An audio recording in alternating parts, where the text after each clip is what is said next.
Ibu sekalian. Kepada Ibu Foyan, saya persilakan. Baik, terima kasih atas kesempatan yang telah diberikan. Terima kasih juga atas kehadiran Bapak Ibu sekalian. Pada kesempatan ini saya akan membahas satu topik terkait dengan bagaimana kita punya pola hidup dan juga bagaimana pengaruhnya terhadap penyakit yang kita alami. Jadi, yang pertama, mengapa gaya hidup yang sehat itu sangat penting? Yang pertama, gaya hidup sehat itu membantu kita untuk menjaga kita punya kesehatan tubuh secara fisik maupun secara psikis. Yang kedua, meningkatkan energi ketika kita membutuhkan aktivitas yang berlebihan. Yang pasti kita mengonsumsi makanan-makanan yang bergizi. Yang berikut, untuk meningkatkan kualitas hidup secara keseluruhan.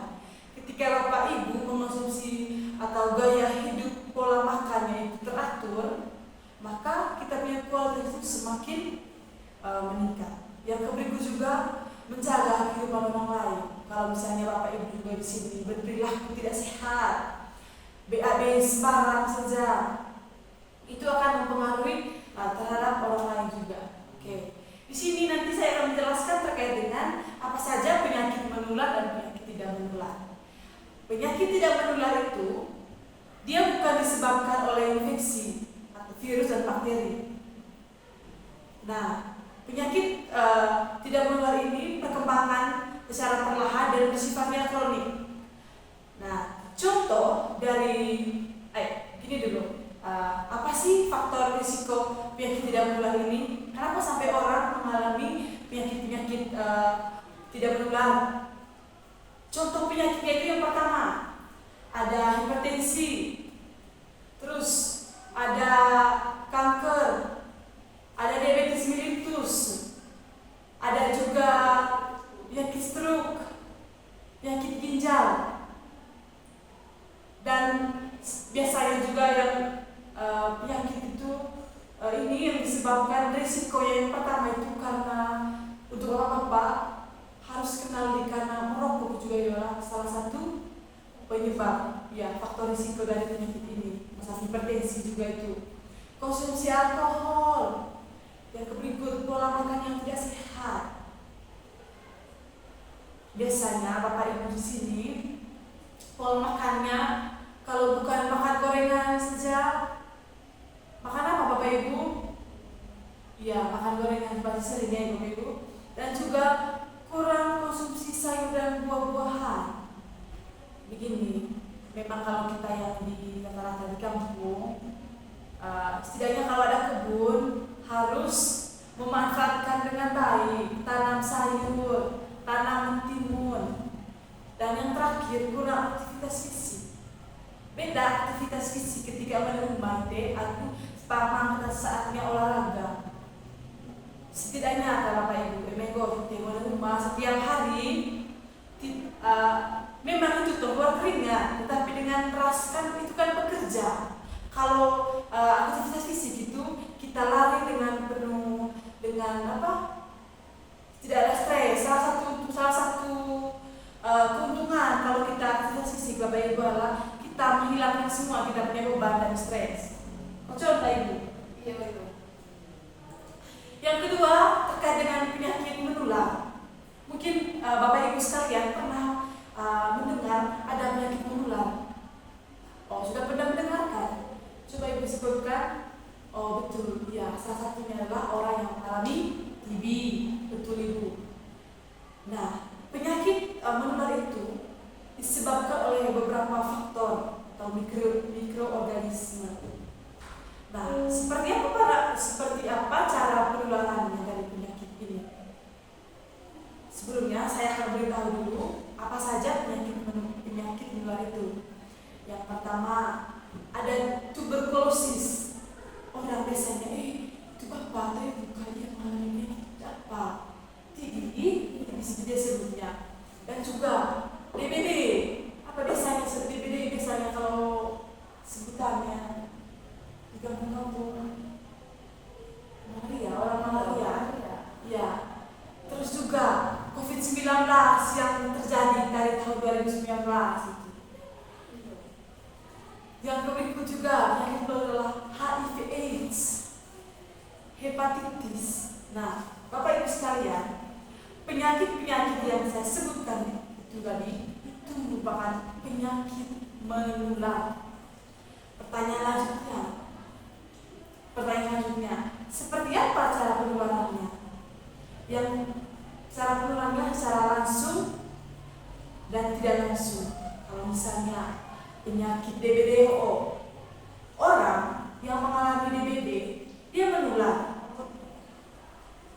Atau skabies, biasanya di kampung itu sering sekali orang mengalami skabies, tren sekarang skabies. Skabies ini kenapa dalam satu keluarga, ya gitu, dalam satu keluarga itu menghindari sekali kalau misalnya ada satu orang yang di rumah mengalami DBD, mengalami skabies atau ruci itu, jangan sekali-sekali pakai sama, tapi khusus barang-barang misalnya handuk, ya sabun mandi, tidak boleh pakai sama.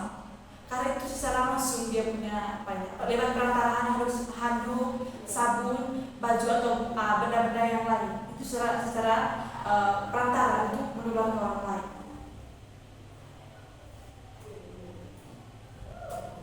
Yang berikut juga gaya hidup apa dan risiko untuk munculnya penyakit. Seperti yang saya bilang tadi, stres terus, stres gara-gara masalah keuangan atau masalah karena anak tidak terlalu disiplin, maka muncul sekolah penyakit situ mental temadian. Itu kalau ada fisik, kalau temadian buruk jadi pola makan yang buruk. Do boleh garam sio, do hanggaran boleh. Itu sekolah pemicu hipertensi. Do boleh berlebihan boleh makan nasi yang tidak teratur. Terus tambah lagi snack-snack yang banyak mengandung gula, yang mengandung banyak karbohidrat, itu juga memicu penyakit diabetes.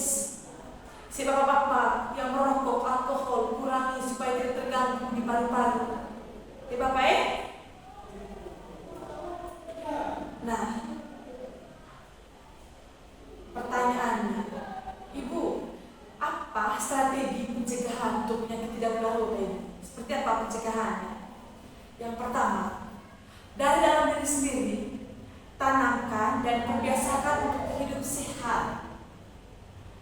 Yang kedua, konsumsi buah dan sayur. Seperti yang saya katakan tadi, manfaatkan kalau ada kebun, tanam sayur. Jangan tunggu ada orang yang lewat di depan mobil biasanya sekarang, sayur, tempe. Jangan tunggu itu baru beli sayur.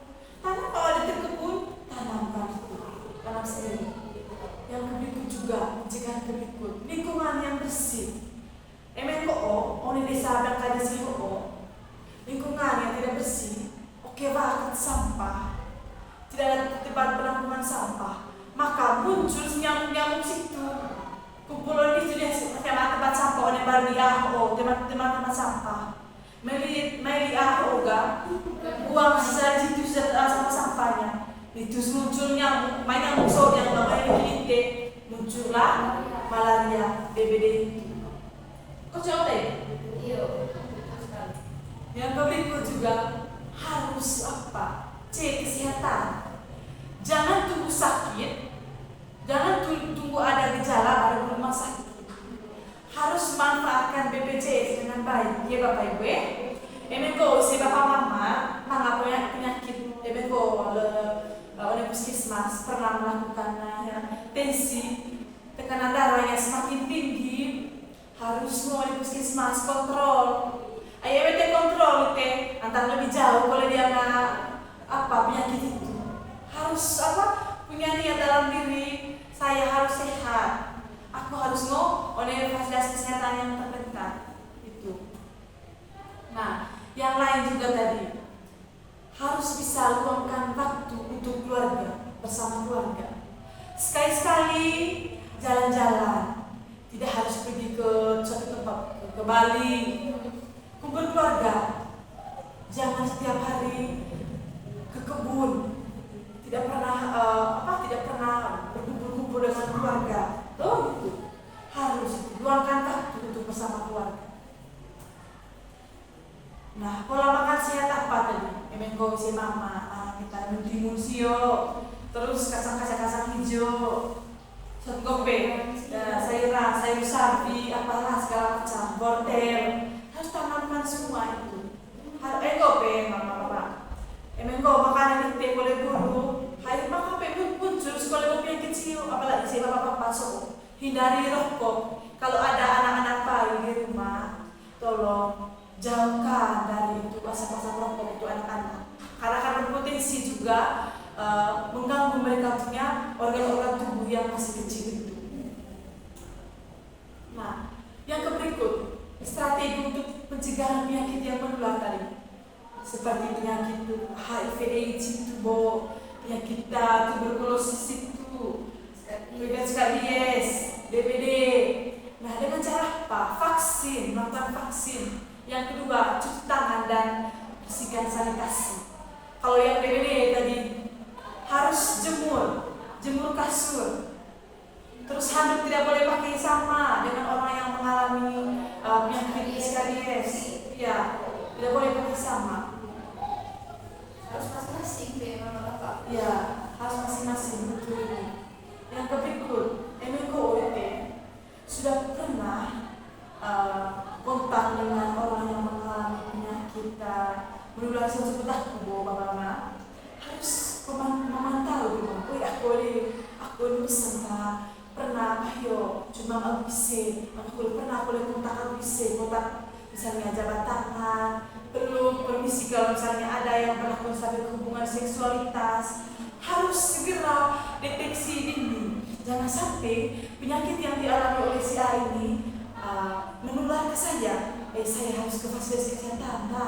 Saya cek, siapa tahu penyakit itu kemarin terjadi di saya, penularannya ke saya. Ya bapak mama ya. Nah, langkah untuk memulai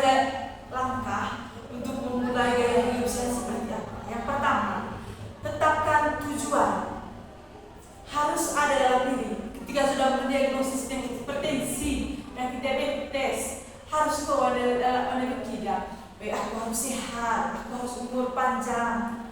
Tetapkan itu. Yang kedua, dari hal kecil kita perubahan, misalnya kurangi bila perlu kasih anggaran karena sudah terdiagnosis hipertensi. Itu contoh hal kecilnya. Gaya hidup tadi, aktivitas fisik, pola makan yang juga teratur. Dan yang berikut juga, nikmati semua pengalaman yang ada yang Bapak Ibu alami. Entah itu pengalaman yang menyenangkan, menyedihkan, nikmati semua itu. Harus bersyukur, jangan pernah mengeluh. Memang mengeluh tidak apa-apa, itu sebagai punya pikiran terus. Maka nikmati semua itu, kita bersyukur. Karena itu Bapak-Bapak sekalian, gaya hidup sehat adalah dasar hidup kita untuk bahagia dan berkualitas supaya umur kita panjang. Dan yang kedua, gaya hidup sehat itu bukanlah suatu hal